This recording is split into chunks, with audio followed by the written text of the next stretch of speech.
Have you ever seen a sheep with 3 horns?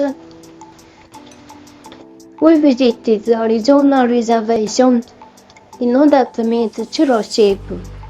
This is a Churro ram. How wool became some of the world's most admired textiles. This is the story of Navajo Weaving. This is a map of Navajo and Hopi Reservation. Let's visit Navajo Reservation with me through this video. Get to the flow of the investigation.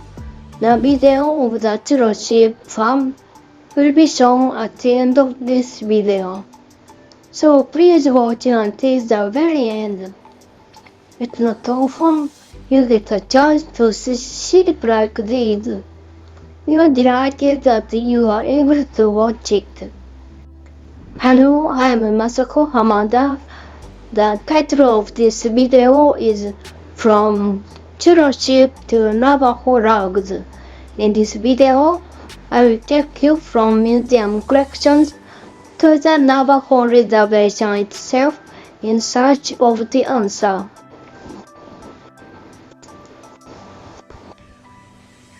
Chapter 1. Reasons for my interest in Navajo weaving. I came to the realization that an understanding of Native American textile culture is essential to fully comprehending the history of American dress and the contemporary American fashion. I realized and surprised the total population of Navajo tribe is approximately 300,000 to over 330,000.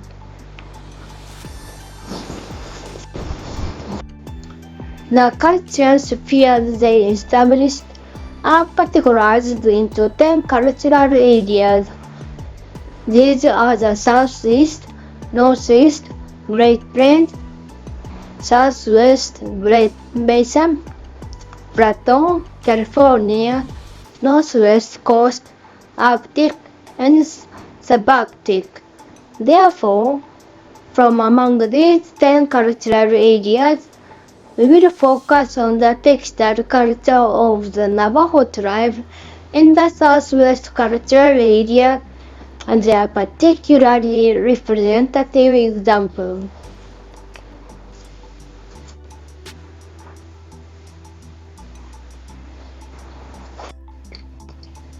This is a Native American distribution map. The red area is Southwestern Cultural Area. Problem awareness. How does Native American clothing culture change under the various climates and environments of North America following European colonization? We will focus on the textile cultures of the Navajo tribe in the Southwest cultural area.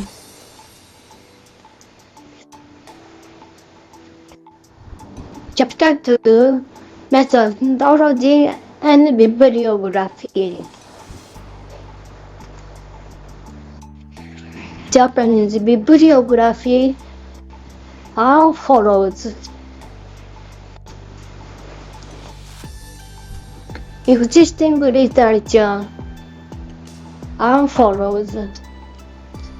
Kate Pickett, Navajo Weaving, 3 Centuries of Change, School of American Research Press, Santa Fe, New Mexico, 1985. Josephine Patrick, Encyclopedia of American Indian Costume, W. Norton and Company, New York, London, 1993. Margaret Woods, Native American Fashion, Modern Adaptations of Traditional Designs, and then Headland, Navajo Weaving, in the late 20th century, the University of Arizona Press, 2004. Chapter 3 Historical Background of the Navajo People. The Navajo Nation, the largest U.S. Native American reservation, 300,000 people. The origins migrated from Canada 300 years ago to Arizona, New Mexico, and Utah. Culture blends Pueblo farming, Spanish sheep herding, and matrilineal traditions.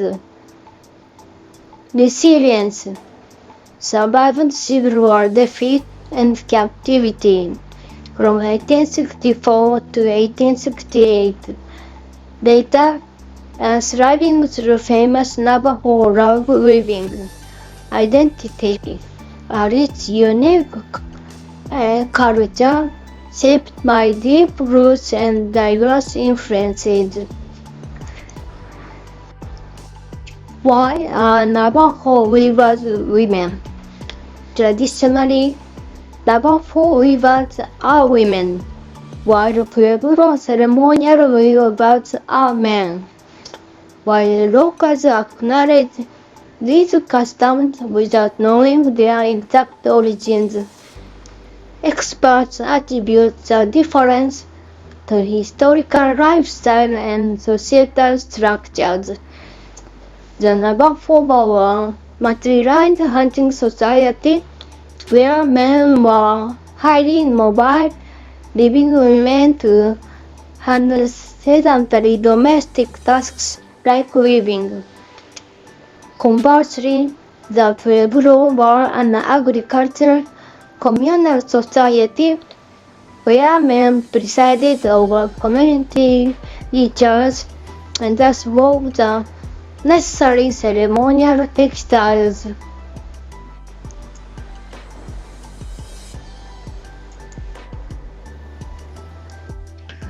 Field research in the United States. Trip number 1. From April 27 to May 4, 2005. Research sites are follows: Arizona State Museum, observation of the exhibition of Navajo Weaving, study of textile collections, Arizona Historical Society, examination of 9 Navajo textiles.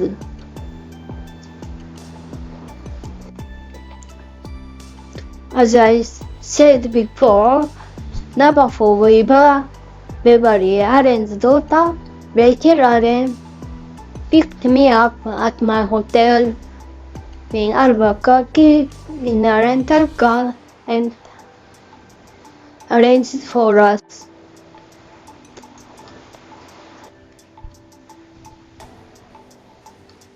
Arizona State Museum, Tucson, Arizona. University of Arizona. He's also University of Arizona. Exhibition of Navajo Weaving, October 23, 2004 to May 1, 2005.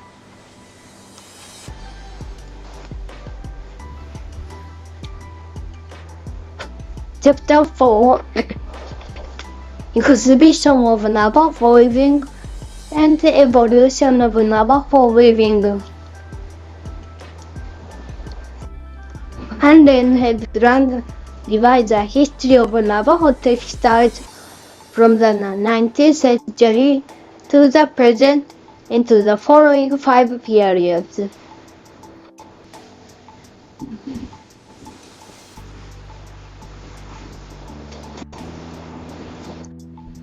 This is a perfect chief-style blanket, featuring a simple style design woven for high-ranking Navajo chiefs. This is a pagan Blackfeet plain Indian, a work by Carl Bodmer from 1847. He's wearing a chief-style blanket. This type of blanket was passed down from the Pueblo people and features a simple stripe pattern. Second phase chief-style blanket. This blanket features geometric patterns woven between the stripes and at the edges. The design is more complex than the first phase, incorporating cochineal dyed yarns, including those unraveled from red cloth.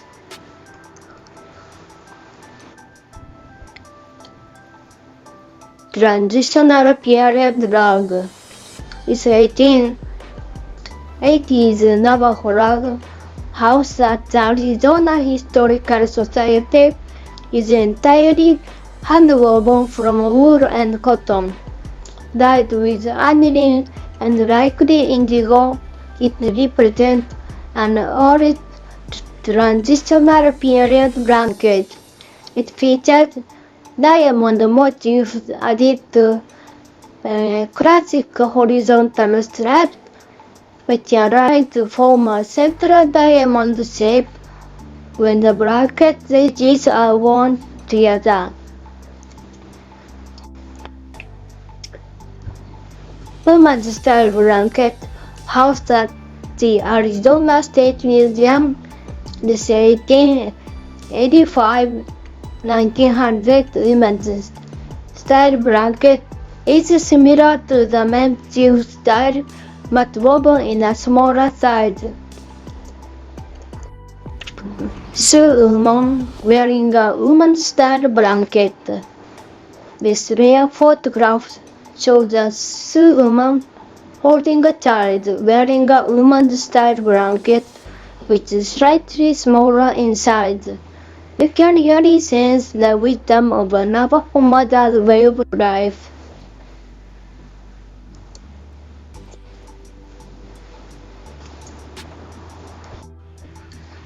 Diamond patterned rug, 1900, housed at the Arizona Historical Society. This old wool Navajo rug dates to around 1900. Its central motif is a large diamond containing intersecting hooked crosses. Zigzag patterned rug, housed at the Arizona Historical Society. This Navajo wool rug likely dates from 1910 to 1930. It is woven in a standard style with its zigzag pattern showing Spanish influence.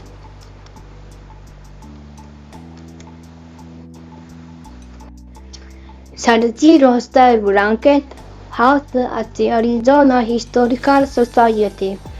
This 1922-1930 Navajo rug features a gray and black serrated diamond design.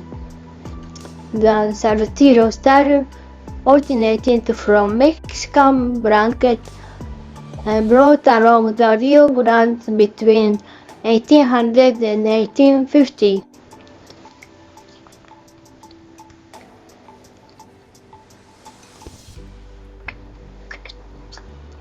Yay, 1922.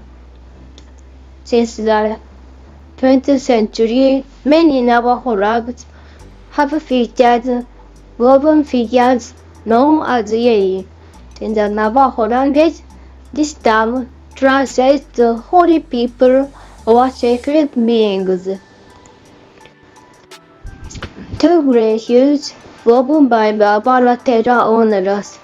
This is a magnificent piece that weaves together nature's colors and geometric motifs. It is a real work by a renowned wearer. I'll be very happy to provide a detailed explanation. The renowned two gray hues style symbolizes two hues featuring subdued natural wool colors without any dyes and a distinct border. I actually had the honor of being taught Navajo weaving directly by her. Its rectangular motifs and precise symmetry evoke a modern feel, yet these are traditional patterns passed down for generations.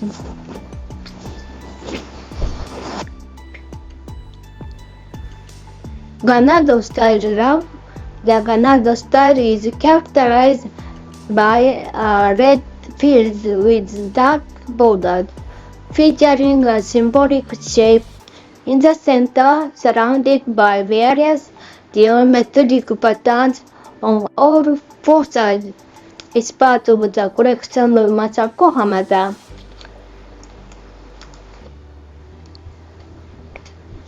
In the nightway ceremony, Yatsugatake dancers represent Navajo holy people, while these sacred images are woven into rugs. The textiles themselves have no ceremonial use because reproducing this design is considered spiritually dangerous.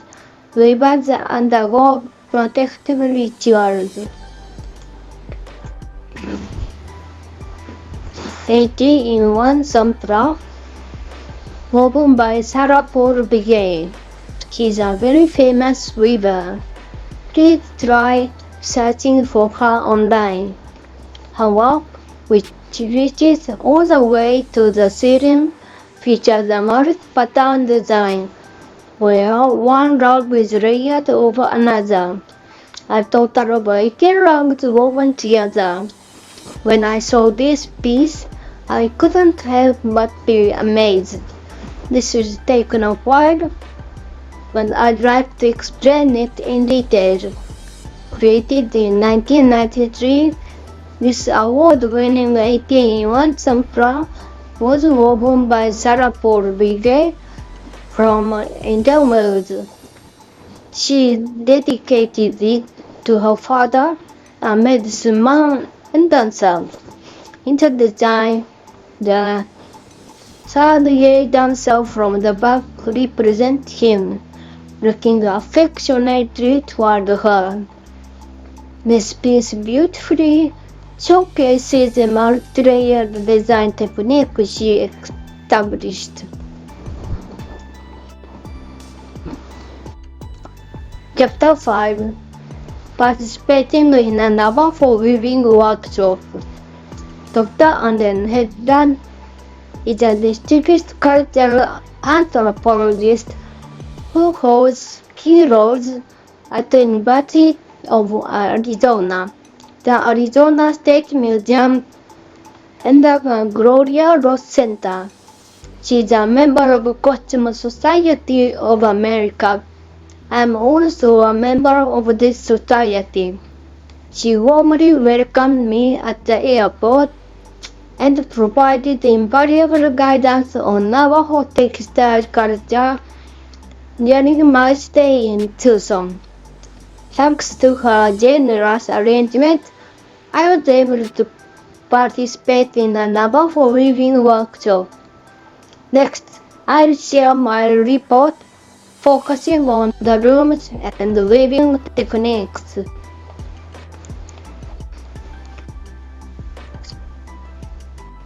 Workshop of Navajo Weaving. The looms used by the Pueblo and Navajo peoples are wide and long in the vertical direction. Below, I will explain the structure of this loom using photographs and illustrations taken during a Navajo weaving workshop I attended.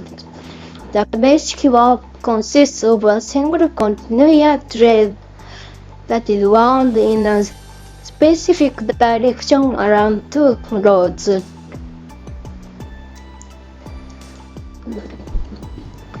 The process of winding the cord for the weft salvage At this stage, some threads rise to the top, while others drop to the bottom.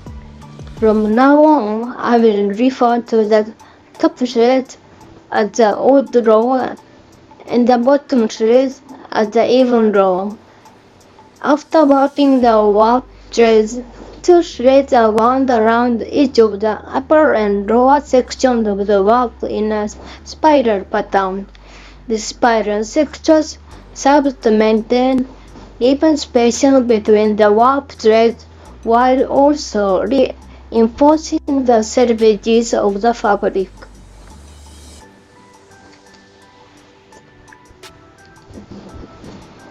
Weft thread for the selvage.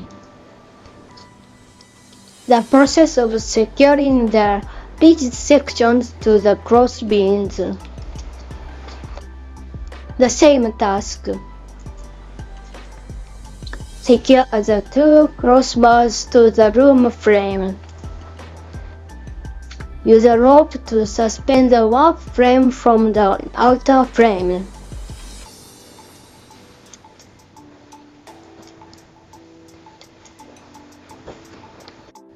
Opening of the header of the 2 crossbars that form the basis of a loom.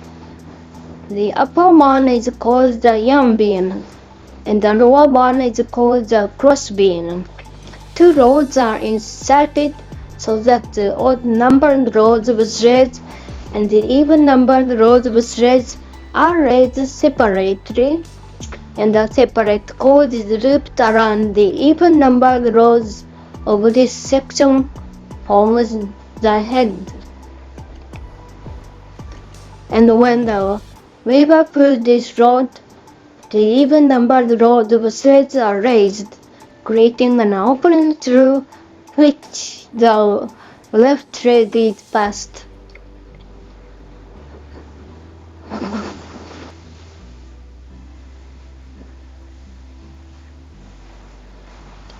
And the process of making header by winding thread around the rod. Warp. Warp selvages the warp threads on the left and right.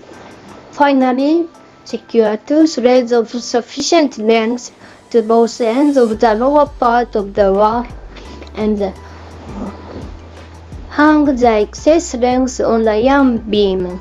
This serves the same purpose as a top wrapped around the edge of the warp in the left, reinforcing the edge.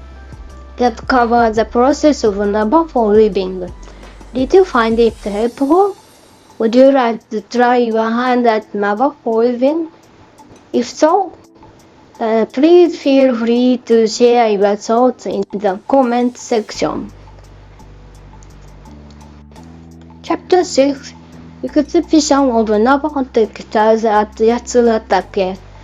This fieldwork became possible through the generous support of museum curators, scholars, and Navajo weavers in both Japan and the United States. I'd like to talk about the background of introduction to Navajo weavers from now on. May 3, 2006, we visited the Yatsugatake Museum in order to participate in question the answer section with Navajo weavers. Here is a look at the exhibition venue. This is a big Navajo rug which Navajo weavers made. They are going to wear to model this big rug.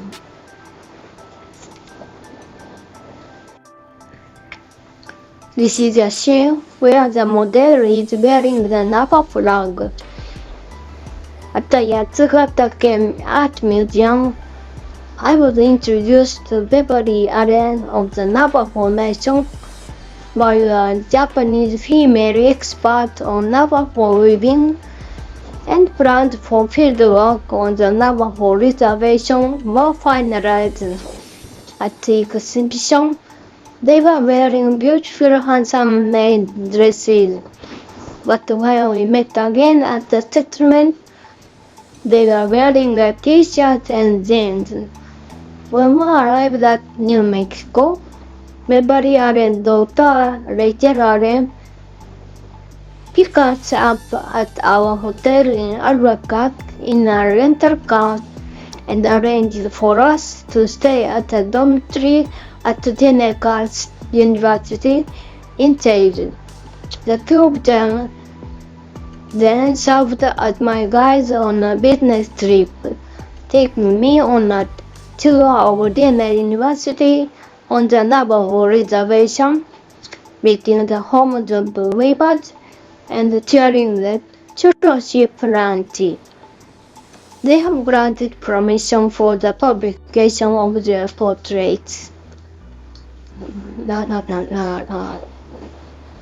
Chapter 7, Fieldwork on the Navajo Reservation. Field Research Trip Number 2 from June 24 to 30, 2006.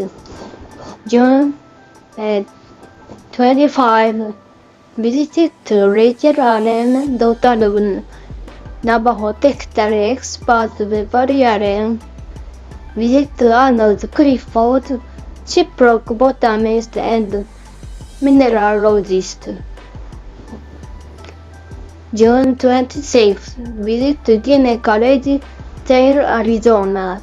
June 27, visit to Martin Gashesoma, Happy Elder and textile expert.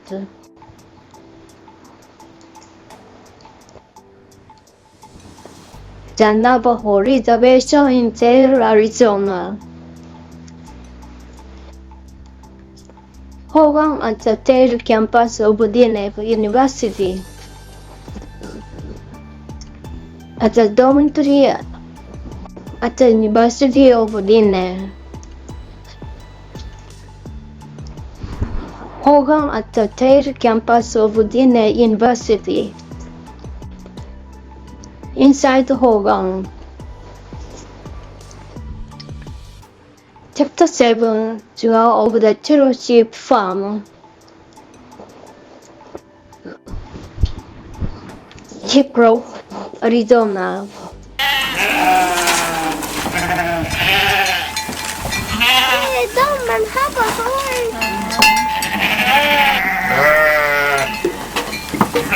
食べてる。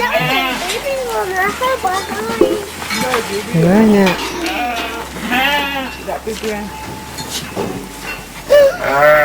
Look at that orange! Another one. عشان نانوس كده Look at that.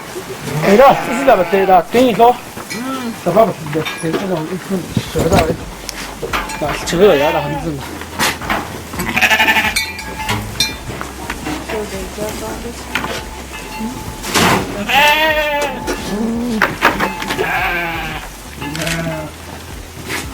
来て来て来て来て。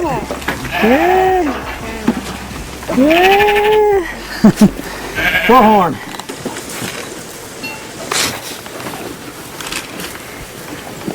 Your candy, Andy. Snickers, yo, yeah.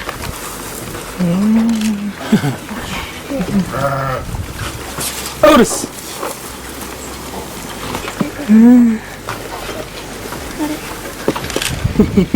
Oh. カメラ目線だわ。So they don't die? You got a knife? Yeah, in my shoe. Ooh. This one, the next one over. And molasses. I saw it. Molasses? モレシス。Mm-hmm. Oh, he thinks they're going out. It's like,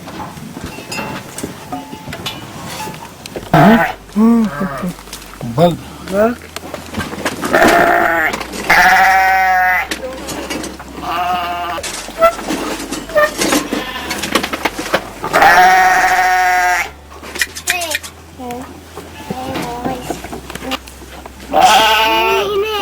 Give you a haircut. Do you Churro? あんなして食べてる。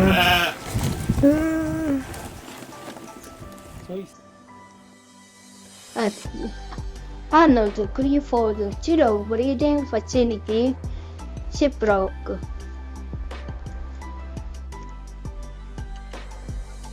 And Clifford Churro breeding facility shipwreck are 3 horned male churro at the same facility. This is a churro ram.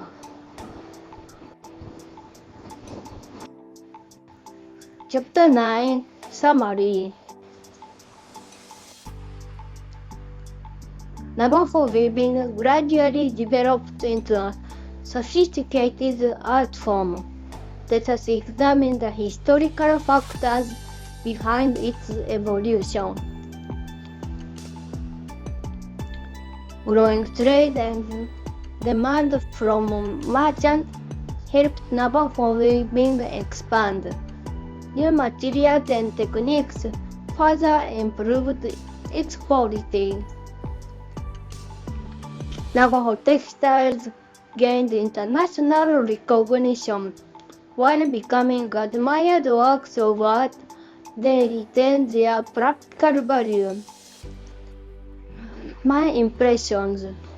During this fieldwork, I had the opportunity to view numerous examples of Navajo textiles, and I was overwhelmed by the diversity and the remarkable strides they have made on the global stage.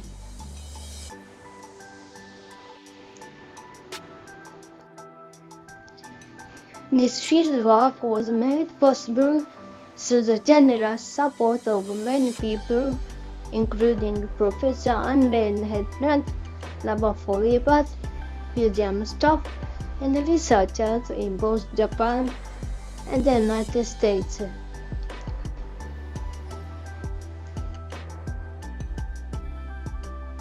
Thank you for your listening.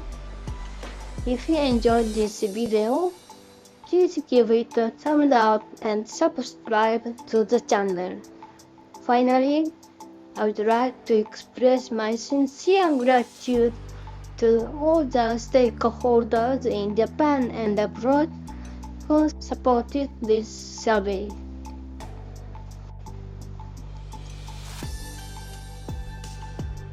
Review: a closer look at the 18th century American workwear, farmers, fishermen, artisans, peddlers, and so on. P.F. Copeland, Working Dress in Colonial and Revolutionary America, Grant Press, 1977. This book presents the working lives and clothing of ordinary Americans, in stark contrast to the glamour of the upper class through rare illustrations. English version.